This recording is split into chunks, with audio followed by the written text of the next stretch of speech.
नमो भगवते महाभराहे। आज शत्यादि दीक्षा एवं गणाधिका दीक्षा की विधि एवं दीक्षित पुरुष के कर्तव्य के बारे में सुनेंगे। भगवान वरा कहते हैं, वसुंधरे, मैंने ब्राह्मण दीक्षा के समय जिन वस्त्रों के संग्रह की बात कही है, क्षत्रिय को भी उन सबको एकत्र करना चाहिए। उसे केवल एक कृष्णसार मृग का चर्म नहीं लाना चाहिए। इसी प्रकार उसे पलाश के स्थान पर पीपल वृक्ष का दंड ग्रहण करना चाहिए और काले मृग के चर्म की जगह काले बकरे का चर्म लेना चाहिए। उसकी दीक्षा वेदी भी 16 हाथ की जगह 12 हाथ के प्रमाण की हो। उसको गोबर से लीप दे।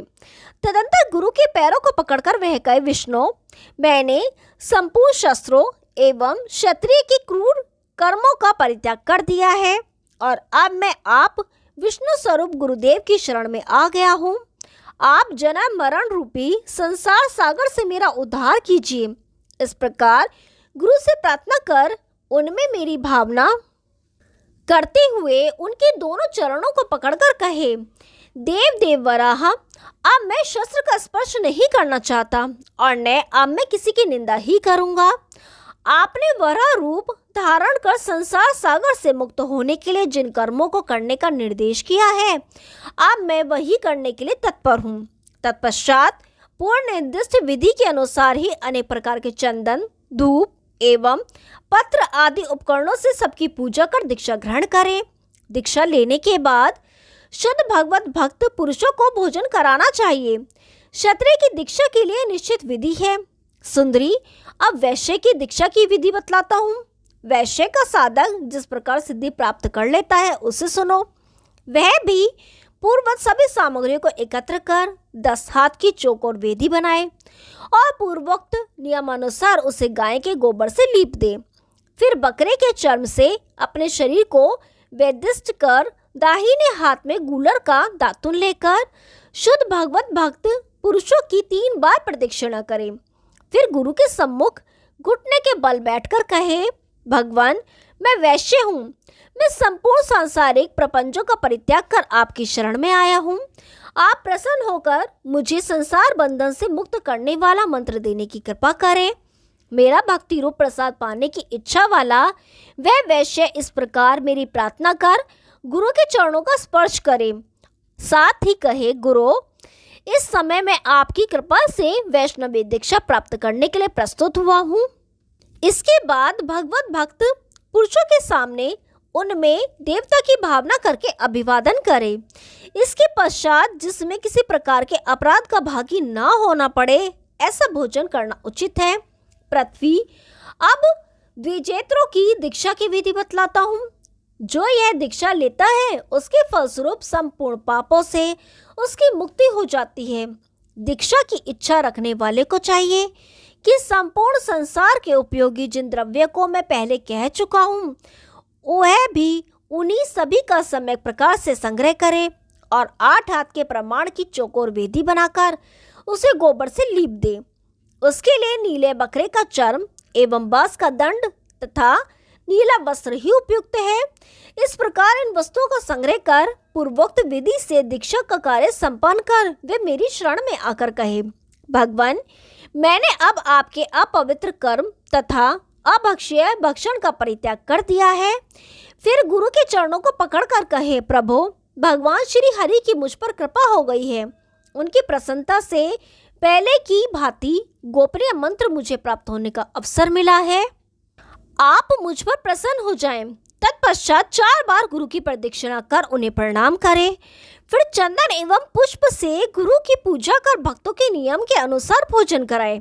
वसुंधरे, दीक्षित हो जाने पर सभी वर्णों को जिस प्रकार के छत्र दिए जाएं या उसका स्पष्टीकरण किया जाता है।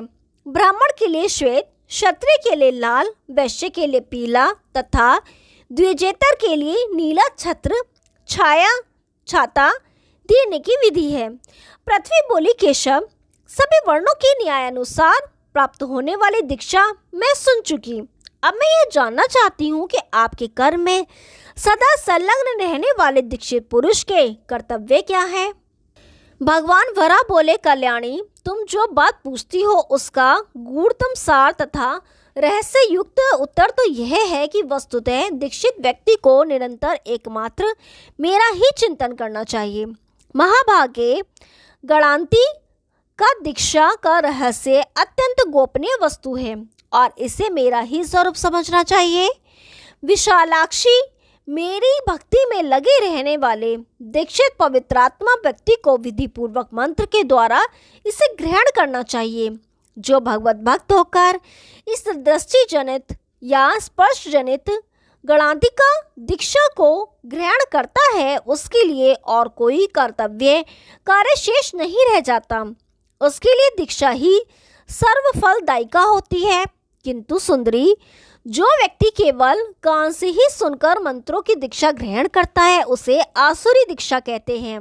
अतएव पवित्र मन वाले पुरुष को चाहिए कि मुझसे संबंध गुह्य दीक्षा ग्रहण करे।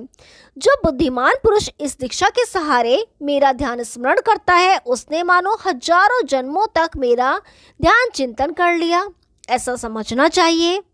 वसुंधरे, इस गणांतिका दीक्षा के लिए कार्तिक, मार्गशीर्ष और वैशाख मास के शुक्ल पक्ष की द्वादशी तिथियां प्रस्त हैं। दीक्षा की बात निश्चित हो जाने पर उसे 3 दिनों तक शुद्ध आहार पर रहना चाहिए। फिर मेरे धर्म पर अटल विश्वास रखकर उचित समय में दीक्षा लेनी चाहिए। शुभ होने साधक पुरुष मेरे सामने अग्नि प्रज्वलित कर कुश का परिस्तरण करे, फिर भावनामयी दीक्षा की स्थापना करे। तत्पश्चात शिष्य देव भावना से परम पवित्र होकर दीक्षा के कार्य में संलग्न हो जाए। उस समय ओम नमो नारायणा कहकर यह मंत्र पढ़े। मंत्र का भाव है, शिष्य, यह दीक्षा भगवान नारायण के दाहिने अंग से प्रकट हुई है। उनकी कृपा से ही पितामह ब्रह्मा ने इसे धारण किया है। वही दीक्षा तुम भी ग्रहण करो। इसके बाद स्नान कर रेशमी वस्त्र धारण कर वह मेरे अंगों का स्पर्श करे। फिर उसी समय कंघी और अंजन समर्पण कर मुझ भगवान नारायण को मंत्र से स्नान कराए। मंत्र का भाव यह है, देवेश्वर, स्नान करने के लिए यह जल स्वर्ण के कलश में रखकर आपकी सेवा में समर्पित है। मैं हाथ जोड़कर प्रार्थना कर रहा हूँ, आप इससे स्नान करने की कृपा करें।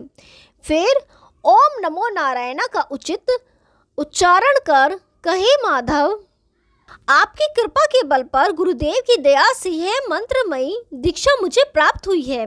यह दीक्षा मुझे इस योग्य बना दे कि कभी भी मेरा मन अधर्म की ओर न जा सके। वसुंधरे, जो व्यक्ति इस विधि के अनुसार मेरे कर्म में दीक्षित होता है, उसमें गुरु की कृपा से महान तेज का आधान हो जाता है। फलस्वरूप वह मेरे लोक को प्राप्त होता है। सुंदरी, यह दीक्षा चुगलखोर, धूर्त एवं कुत्सित शिष्य को नहीं देनी चाहिए। इसे विधि पूर्वक ग्रहण कराकर योग्य एवं सज्जन शिष्य के हाथ में एक माला देनी चाहिए। देवी, 108 दानों की जप माला उत्तम, 54 दानों की मध्यम तथा 27 दानों की गणांतिका माला कनिष्ठ कही गई है। रुद्राक्ष की माला परमोत्तम है। पुत्र जीवक की माला मध्यम एवं कमल गट्टी की माला कनिष्ठ समझी जानी चाहिए। देवी, यह दीक्षा प्रसंग मैंने तुमसे वर्णन किया। यह गणांतिका नाम की प्रसिद्ध दीक्षा शुद्ध स्वरूप संपूर्ण प्राणियों के लिए हितकारी तथा मोक्ष चाहने वालों के लिए उत्तम साधन है। साधक जप करने की इस माला को झूठे हाथ से न छुए और न इसे स्त्रियों के हाथ में ही दे। बाएं हाथ से भी इसका स्पर्श न करे। इसे अंतरिक्ष में किसी कील के सहारे लटका देना चाहिए। जप के समय इसे किसी को दिखाना भी ठीक नहीं है। जप के पूर्व एवं उपरांत इसकी भी पूजा स्तुति करनी चाहिए। देवी, यह मैंने तुमसे दीक्षा का गूढ़ रहस्य बतलाया। जो पुरुष मेरी उपासना में परायण होकर इस विधि के अनुसार मेरे भगवत संबंधी इन कर्मों को संपन्न करता है, वह अपने 7 कुलों को तार देता है। ओम नमो भगवते महावराहे। आगे का भाग कल सुनाएंगे। तब तक के लिए नमस्कार।